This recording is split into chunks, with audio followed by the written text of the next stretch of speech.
Shalom. Selamat pagi Bapak Ibu Saudara yang terkasih dalam Tuhan Yesus Kristus. Saya berharap kita semua dalam keadaan sehat. Kita semua dalam kondisi sukacita dalam menjalani aktivitas hari ini.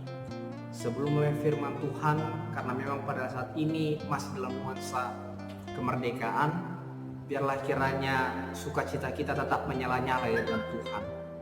Dan firman Tuhan pada hari ini yang akan kita renungkan diambil dari Kisah Para Rasul 11 ayat 9. Beginilah firman Tuhan. Akan tetapi untuk kedua kalinya suara dari sorga berkata kepadaku, apa yang dinyatakan halal oleh Allah tidak boleh engkau nyatakan haram. Demikianlah bacaan sabda Tuhan.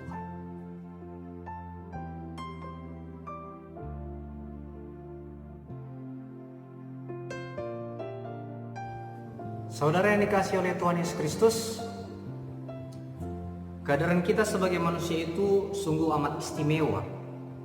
Apakah saudara merasakan hal itu? Kita bersyukur kalau Tuhan mengaruniakan kepada kita panca indera. Salah satunya indera pendengaran.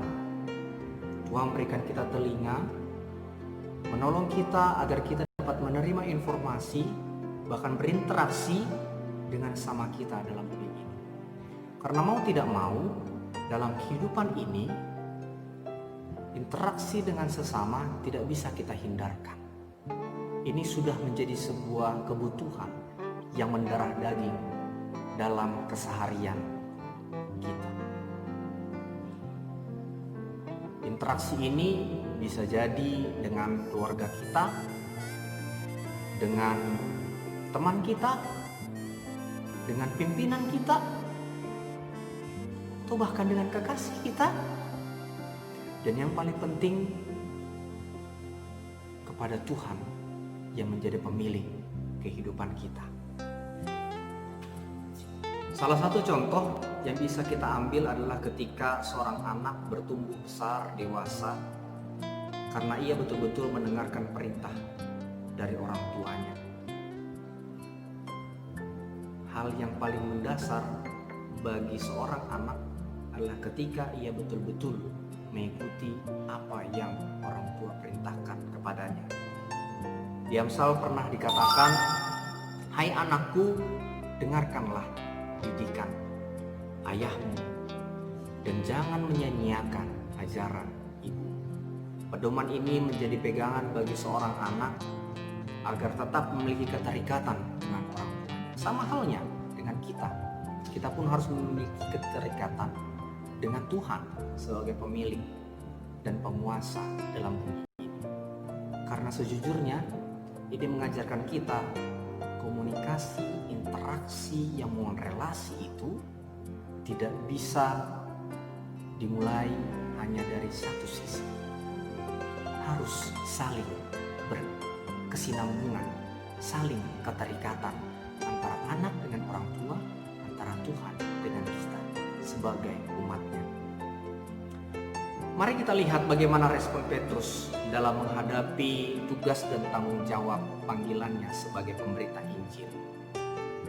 Petrus seorang Yahudi dan dia harus berhadapan dengan orang non-Yahudi dan masyarakat yang lain, di mana saat dia harus mengajarkan, memberitakan firman Tuhan, mengalami penolakan dan dia harus berdebat. Salah satunya adalah dalam hal soal makanan. Oleh karena itu, ayat kita hari ini dikatakan, apa yang dinyatakan halal oleh Allah tidak boleh engkau nyatakan haram. Dengan dasar inilah Petrus mengatakan kepada orang-orang yang dijumpainya ketika berdebat, oleh karena suara dari sorga yang menyatakan ini, maka ia menjelaskan dengan sangat baik. Urusan halal dan haram itu bukan menjadi bagian manusia. Urusan halal dan haram itu menjadi urusan Tuhan, bukan menjadi hal yang bisa kita rubah menurut pemikiran kita. Suara Tuhan menyertai Petrus sebanyak 3 kali sesungguhnya. Dan ini menjadi pegangan yang kuat bagi Petrus.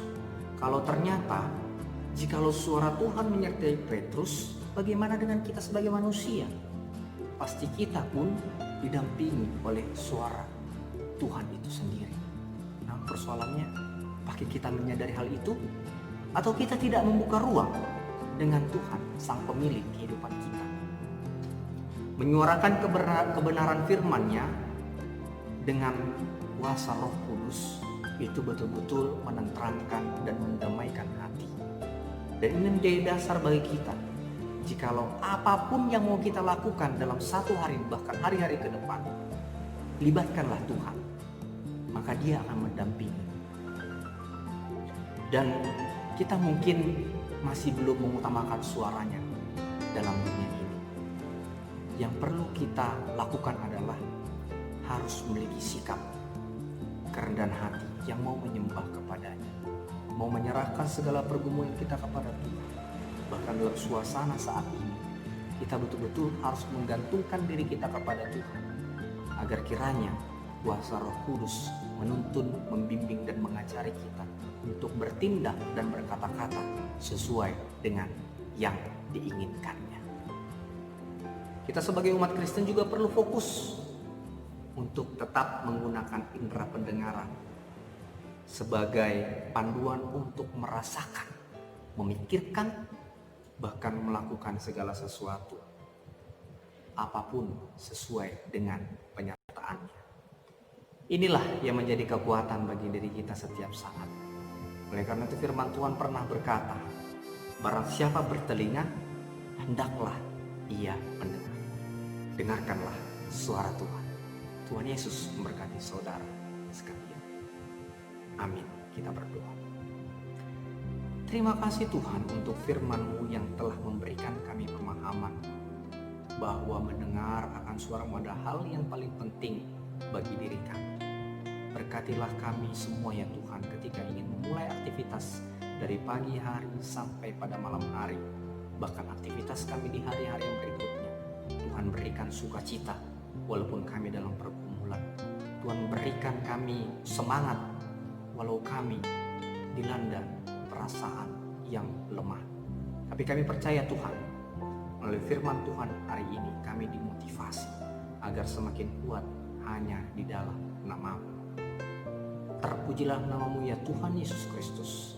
Biarlah kiranya kasih-Mu tetap merangkul kami setiap saat. Amin.